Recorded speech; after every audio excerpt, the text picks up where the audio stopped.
So let's continue our discussion about the 7 goals that economies will have. So let's recap. What was the first goal? Improve standard of living. How do we measure it? GNI per capita, gross national income per capita. How else? Poverty rate, education, or the Human Development Index, which is a combination of life expectancy, GNI, and education. Okay, what was the second goal? The second goal was economic growth, which we measure in terms of real GDP per capita. So the first goal looked at how much we're able to consume. The second looked at how much we're able to produce. All right, the third goal. The third goal was full employment. How do we measure full employment? We look at the unemployment rate and what does it mean to have full employment? We're always going to have what 2 types of unemployment? Frictional and structural. And so because of that, we consider to be at full employment if the unemployment rate is between what and what? 4 and 6.4%. All right, so that brings us to goal number 4, which is stable prices. So when we talk about stable prices, we're talking about the cost of our living, the things that we buy, not going up too much in price and not going too down in price. Well, why wouldn't we want things to be cheaper? Well, that's because when prices are falling, it's usually because our economy is contracting. And so because we probably also want to have economic growth, we are going to accept our prices to be increasing a little bit, but not too much. And we don't want prices to increase too much because then it hurts us individually because we can't afford to buy things. Businesses cost more to produce things. So we want to have stable prices. All right, well, I just realized I'm on the wrong slide, so let's go back one.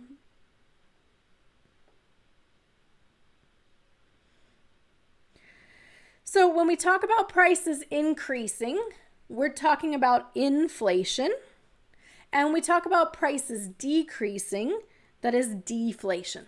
So we don't want deflation because that is going with negative economic growth. We're okay with a little bit of inflation.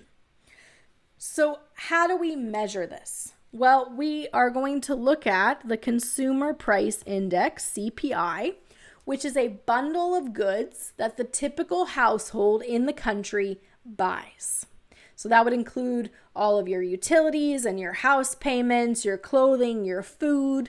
So we look at that bundle of goods the typical household buys, and we look at what happens to the prices of those over time.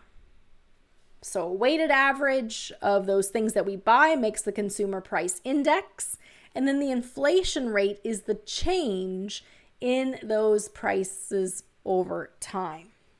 Okay. We'll look in more detail about the Consumer Price Index later in the semester. All right, so how do we get a little bit of inflation but not too much? Well, we use monetary and fiscal policy to help regulate prices. So when we talk about monetary policy is changing the amount of money in circulation, the money supply. So this would be the Bank of Canada deciding how many $20 bills should be in circulation, how much electronic money is circulating, how easy it is for banks to access funds. So we're looking at the money supply and we're looking at interest rates. Those 2 things will change monetary policy. When it comes to fiscal policy, we're looking at the federal government, provincial government, your town, your municipal government. They all do fiscal policy. And so this is government spending. This is building roads and hospitals, creating jobs by hiring people to work for the government spending on infrastructure, and we also have taxation. net taxes, the amount of money that goes to the government and stays with them. So it's changing the amount the government spends or brings in tax revenue, changing the amount of money in circulation or how easy it is to borrow it, the interest rate, that is going to change prices. Okay. So for example, if we had deflation, if the economy is not growing, so demand for goods are down, right? We know that when there's a decrease in demand, it's going to cause prices to fall.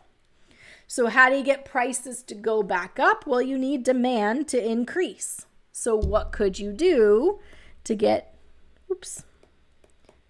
demand to increase, which would cause prices to increase?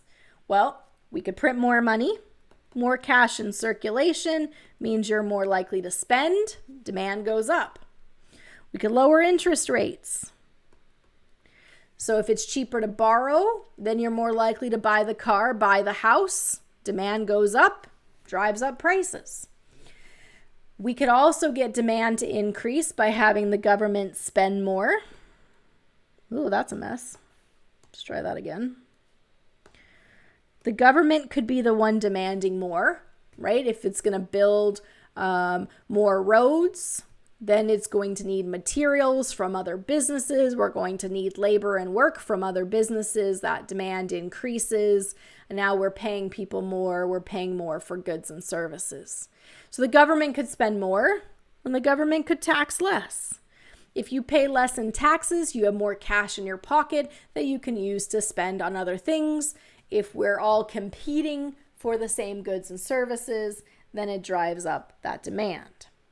So we said decreases in demand make prices go down, but we can use monetary and fiscal policy to make demand go up, to push up the prices. If we have too much inflation, if things are getting more expensive, we can actually reverse the process. We can slow down customer demand by having less money in circulation, make it harder to borrow so interest rates are higher, have the government spend less. You pay more in taxes, you have less money to buy things. So we can change the amount of inflation or deflation in the economy by changing demand for goods and services through monetary or fiscal policy. Now, the challenge, of course, when it comes to trying to achieve stable prices is the relationship between inflation and interest rates, and the relationship between inflation and unemployment. So let's start with the first one here, relationship between inflation and interest rates. We said that we can lower interest rates to cause demand to go up, to cause prices to go up, to create inflation when we have deflation. But there's also a relationship where inflation impacts interest rates. So it's not just interest rates driving inflation. Inflation can drive interest rates as well. We have what is called the Fisher effect. And the Fisher effect looks at interest rates. So the nominal interest rate that you pay is based on two pieces. It is based on a real interest rate. The idea here is this is compensation to the individual who lent you money for the period of time they don't have any money. Okay, so there's got to be something in it for me to lend you something. But then we also have our anticipated inflation.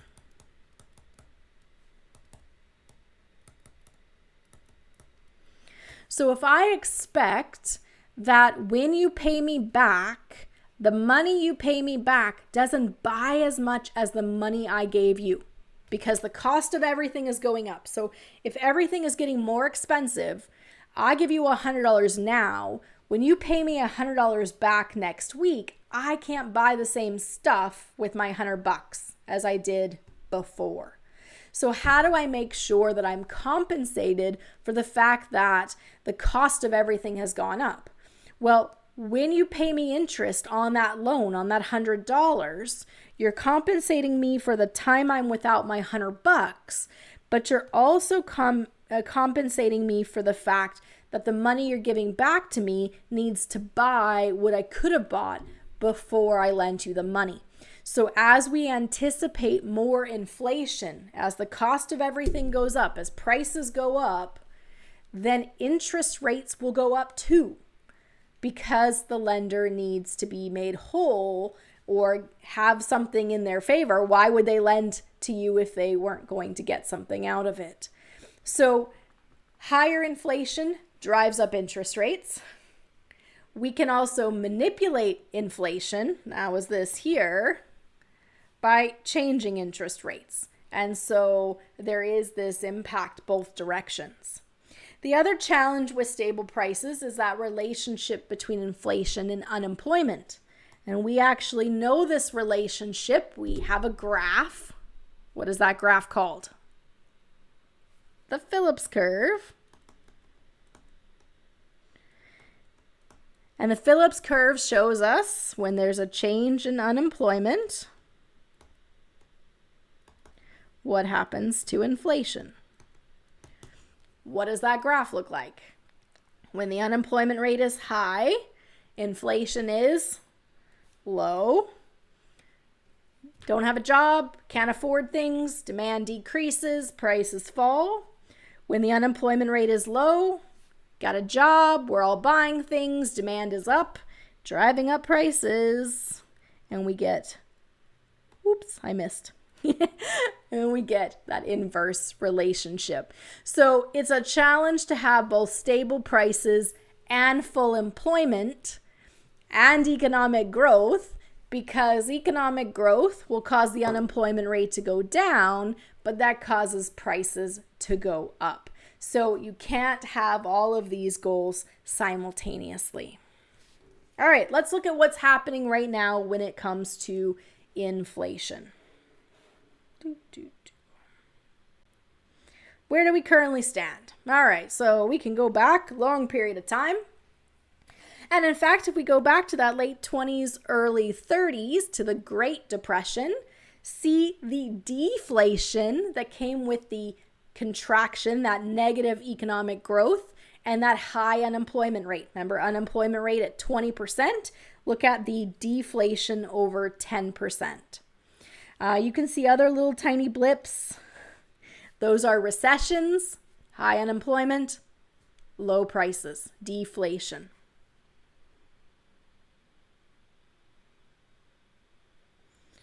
We can also do a bit of a comparison across countries. So what countries are seeing the highest inflation? Venezuela has had really high inflation for the last couple years. So high, they've really stopped keeping count.